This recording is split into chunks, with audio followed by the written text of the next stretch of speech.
Muy buenos días, queridos amigos de todo Puerto Rico. Les saluda a su amigo José Francisco Rodríguez Virella en una edición más de Cooperativismo Mostrando el Camino, un programa de la Alianza Cooperativa del Este, esta vez hoy sábado, 15 de febrero del 2025. El año va avanzando vertiginosamente y hoy tenemos una conversación muy especial, a tono con todo lo que está ocurriendo tanto en Puerto Rico en el aspecto social y económico como a nivel mundial. Damos la bienvenida al amigo Aurelio Arroyo González, presidente ejecutivo de Jesús Obrero Cooperativa. Bienvenido, Aurelio. Saludos, José Francisco, y saludos a todos los amigos que nos escuchan cada sábado a través de la potente onda radial de WKQ 580 en todas sus plataformas digitales y que nos ven también a través de Facebook en Alianza Coop del Este.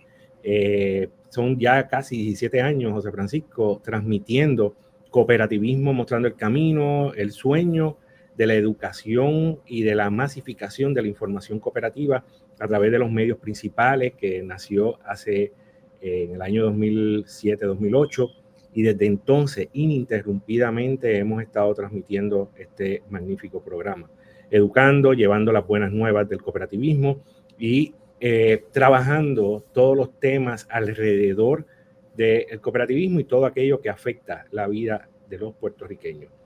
Agradecemos la sintonía por tantos años y agradecemos que cada vez nos seguimos encontrando personas que nos siguen diciendo que nos escuchan, que han escuchado el programa, que le atrae, que le llama la atención. Estamos hablando para alrededor de 1.3 millones de puertorriqueños tienen una vinculación con una cooperativa de ahorro y crédito y todavía quedan como 1.7 millones que vean en tránsito hacia el cooperativismo y hacia toda la población de Puerto Rico hablamos, porque el cooperativismo tiene un espacio para cada uno de los puertorriqueños en este siglo XXI, un siglo que está lleno de muchas oportunidades, pero también de muchos retos. Y hoy precisamente venimos a hablar de retos y oportunidades que podamos estar viviendo en Puerto Rico y le hemos puesto un nombre muy sugestivo, José Francisco. Le hemos puesto a este programa el precio de la incertidumbre. ¿Y de qué vamos a hablar? Bueno, vamos a hablar de este largo mes de enero que parece que tuvo como 48 días y empezó a contar desde el día 19, ¿verdad? Cuando la toma de posesión del presidente número 47 en la historia constitucional de los Estados Unidos, el presidente Donald Trump, y que juramentó, tomó posesión, y desde entonces ha habido una gran cantidad de noticias alrededor de las tomas de decisiones a través de órdenes ejecutivas, a través de diferentes acciones gubernamentales, de expresiones públicas, de toma de decisiones de política pública que aparentan hasta este momento van a transformar la forma de hacer gobierno, la forma de tomar decisiones a nivel gubernamental del aparato federal norteamericano y que va a tocar de alguna forma u otra la economía. Y nosotros vamos a hablar precisamente de cómo se toca la economía. Y por eso hablamos del precio de la incertidumbre, porque cada día tenemos una gran cantidad de noticias, desde el aspecto político, del aspecto económico, el aspecto de las relaciones internacionales, el aspecto que toca la vida de cada uno de nosotros. Y queremos un poco poder profundizar, dedicar este espacio de tiempo, que es un espacio amplio, para poder explicar con un especialista. Y nos acompaña José Francisco, el amigo Leslie Adames, economista, director específicamente de análisis y política económica de la firma de estudios técnicos. Muy buenos días, Leslie. Muy buenos días, Aurelio y José Francisco. Muchas gracias por la invitación. Para mí siempre es un placer y un honor poder participar de los foros del movimiento cooperativo, ¿no? Y me gusta el título, El precio de la incertidumbre. Sí, es un título sugestivo y le quisimos dar ese título para poder un poco atraer la atención, un poco tratar de definir el camino que queremos cruzar aquí, esa discusión tan importante para la vida de cada uno de nosotros. Porque desde el día 19 de enero, el día de la toma de posesión del presidente Donald Trump, ha comenzado una gran cantidad de decisiones ejecutivas que han tocado diferentes aspectos de la vida de los norteamericanos y de todos los que vivimos dentro de una jurisdicción de Estados Unidos como lo es Puerto Rico. Estamos hablando desde la vida, desde el costo de las cosas, el precio de las cosas,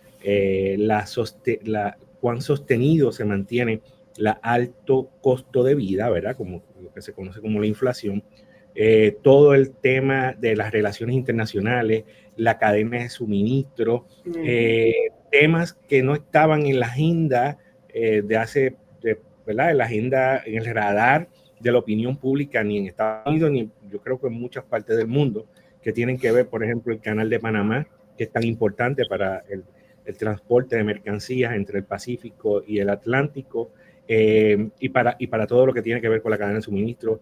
Incluso se ha traído a la discusión pública a nivel mundial el tema de las tierras raras, por ejemplo.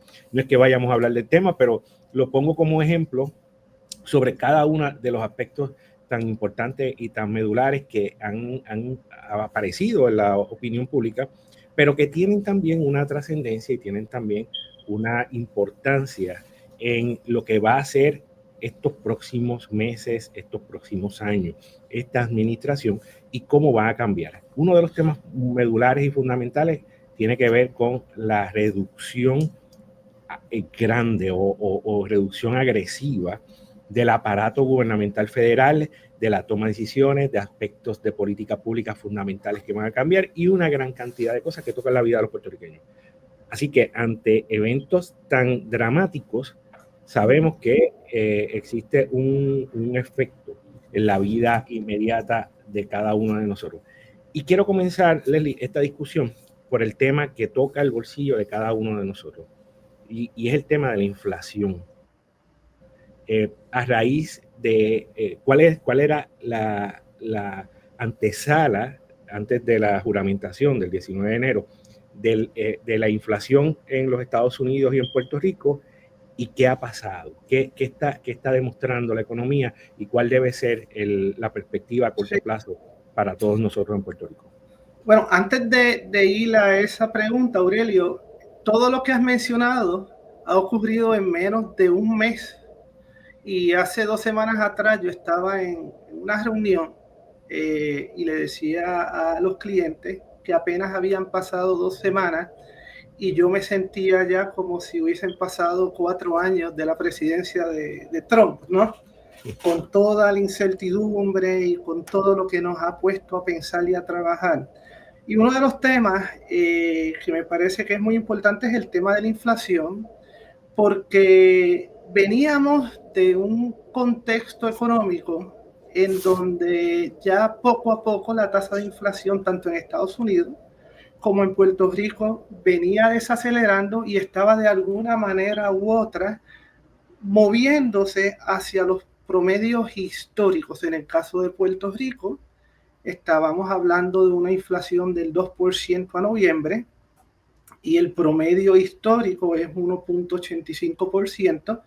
Así que de un incremento en los niveles generales de precio del 7% para el 2022, pues habíamos experimentado ya un recorrido de desaceleración importante. Eso no quiere decir que los precios no estuvieran cayendo, que es lo que posiblemente mucha gente pensaba, sino que los precios estaban aumentando, pero a un ritmo cada vez más lento, ¿no? Y habíamos visto un progreso muy importante durante los últimos meses. No obstante, ya las cifras acumuladas a noviembre, lo que comienzan a mostrar en el caso de Puerto Rico es una reaceleración en los niveles de precio de algunos bienes y servicios que hasta este momento pues se habían mantenido rígidos, entiéndase,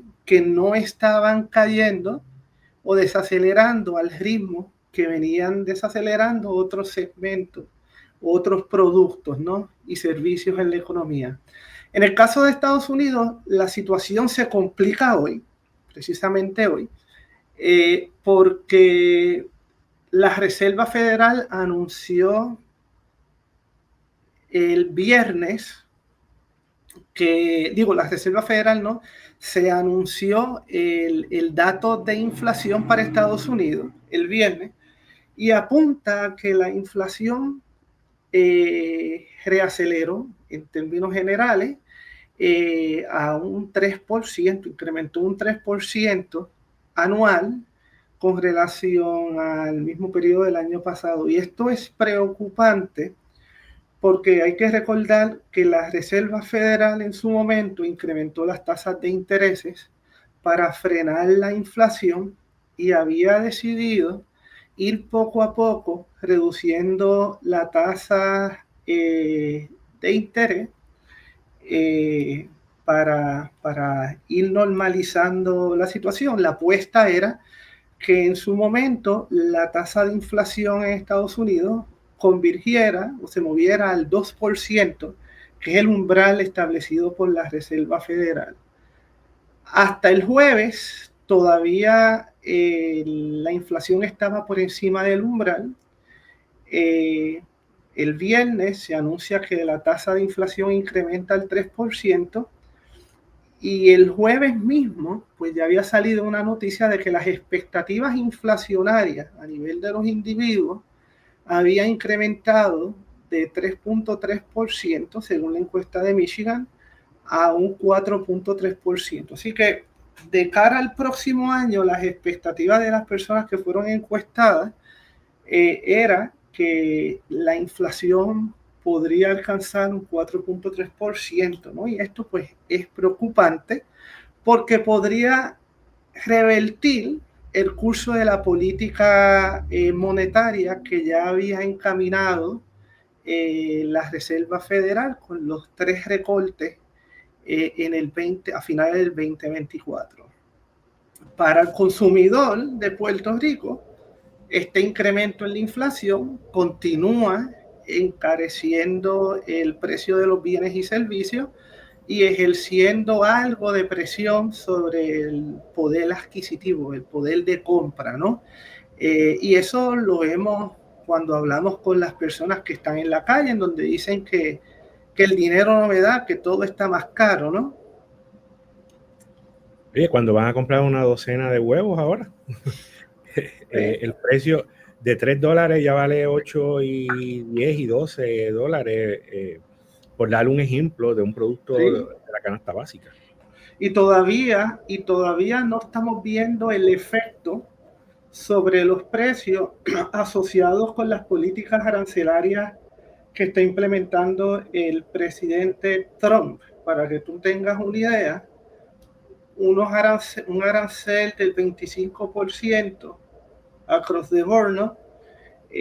Para México y para Canadá podría tener unas repercusiones, bueno, y los aranceles ya que se establecerán a partir del 12 de marzo sobre el aluminio y el acero van a tener un impacto muy importante en el precio de los automóviles que se importan a Puerto Rico, sobre todo los automóviles americanos que se importan a Puerto Rico. Así que en un mercado, por ejemplo, en donde ya los automóviles están caros, pues deberíamos esperar que haya un incremento adicional en precio, lo que podría afectar la demanda, ¿no?, por automóviles y complicar ese mercado, ¿no?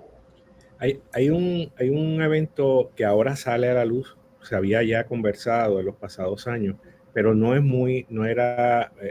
más se había conversado, más se había divulgado en publicaciones más especializadas del área de economía, finanzas, y es el tema de cómo México se convirtió en los pasados años en el principal socio, ¿verdad? El principal importador, sí, de productos a los Estados Unidos, ¿verdad?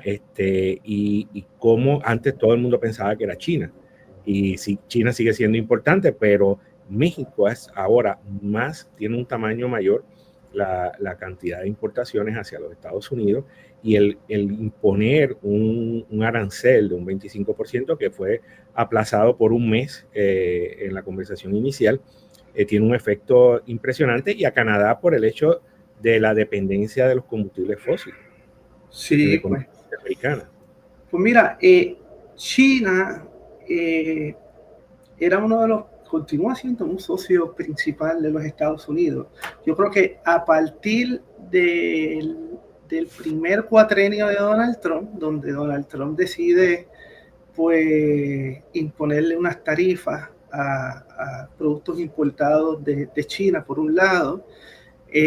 Después, cuando comienza a replantearse todo este tema de la cadena de abasto ante el disloque ocurrido con el COVID-19 y las cadenas de abasto, ¿no? Donde quedó claramente establecido que para algunos productos críticos, Estados Unidos dependía mucho de las importaciones de China.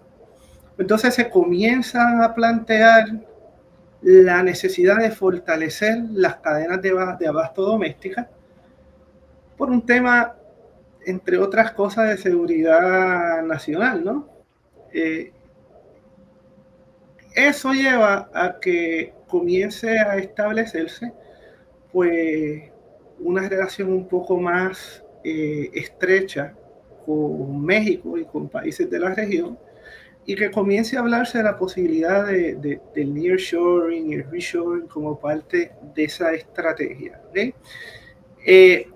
Así que el que Estados Unidos ahora mismo esté haciendo lo que está haciendo con México, pues lleva al interrogante de qué está pasando aquí.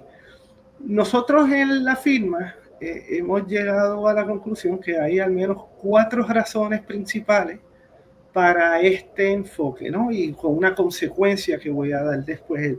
Estos 4 factores incluyen, por un lado, las tarifas como un elemento como un instrumento de negociación. Donald Trump, aunque no sepamos nosotros muy claramente qué es lo que quiere, pues me parece que tiene un plan, una ruta que ya bien trazada, y por ejemplo con el caso de Canadá y el caso de México, pues sabemos que en el 2026 va a haber una renegociación de lo que es el acuerdo comercial entre los 3 países, y no me cabe la menor duda que él está utilizando esto como una herramienta para ello, para la negociación de mejores términos.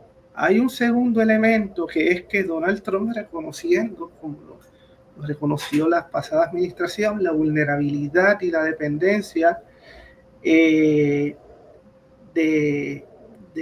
otros países que no necesariamente son países amigos para unos bienes y servicios, pues que hay que fortalecer la actividad productiva y las capacidades en territorio doméstico. De ahí pues el interés de decir, mira, toda empresa que venga y establezca fábricas aquí, pues no se va a ver afectado por las tarifas. O sea, ya sean empresas estadounidenses como empresas extranjeras. Y ahí la idea es ir poco a poco creando, desarrollando esa base industrial para crear empleo y reposicionar mejor a Estados Unidos.